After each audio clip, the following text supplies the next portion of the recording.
नमस्कार,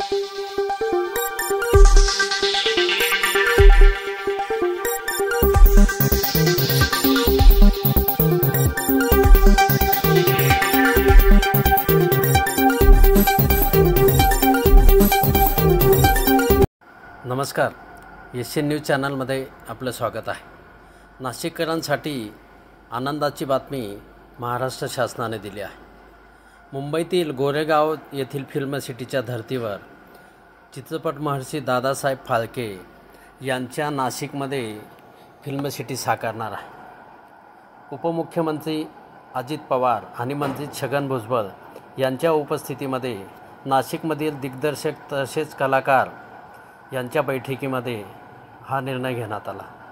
ह्या निर्णयाचे नाशिककरांसह उत्तर महाराष्ट्रातून स्वागत होत आहे। या निमित्ताने खानदेशातील कलाकारांना यापुढे हक्काचं व्यासपीठ मिळणार असून अनेक चित्रपटांच्या निमित्ताने कामाची संधीही मिळणार आहे। इगतपुरीच्या 47 हेक्टरवर ही फिल्म सिटी साकारणार असून या संदर्भातील निर्णय उपमुख्यमंत्री अजित पवार आणि मंत्री छगन भुजबळ यांच्या उपस्थितीत आयोजित बैठकीमध्ये घेण्यात आला।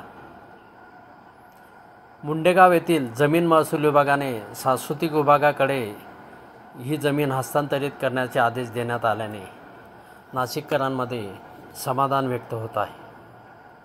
मुंबईतील सह्याद्री अतिथीगृहामध्ये राज्याचे उपमुख्यमंत्री अजितदादा पवार यांच्या अध्यक्षतेखाली इगतपुरी येथे फिल्म सिटी उभारण्यासंदर्भात बैठक आयोजित करण्यात आली होती। या बैठकीला छगन भुजबळ यांच्यासह वेगवेगळ्या क्षेत्रातील मान्यवर तसेच संबंधित खात्याचे अधिकारी उपस्थित होते।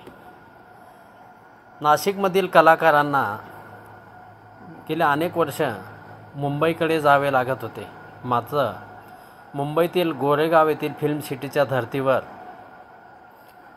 नाशिक जिल्ह्यामध्ये उभा राहत असलेला हा प्रकल्प नक्कीच नाशिककरांसाठी अभिमान वाटावा अशी बाब ठरणार आहे। राज्य मंत्रिमंडळाने घेतलेल्या या बैठकीच्या निमित्ताने उपमुख्यमंत्री अजित पवार, मंत्री छगन भुजबळ यांच्यासह मुख्यमंत्री उपमुख्यमंत्र्यांचे नाशिककरांकडून अभिनंदन होत आहे। एशियन न्यूजसाठी प्रतिनिधी नाशिक। धन्यवाद।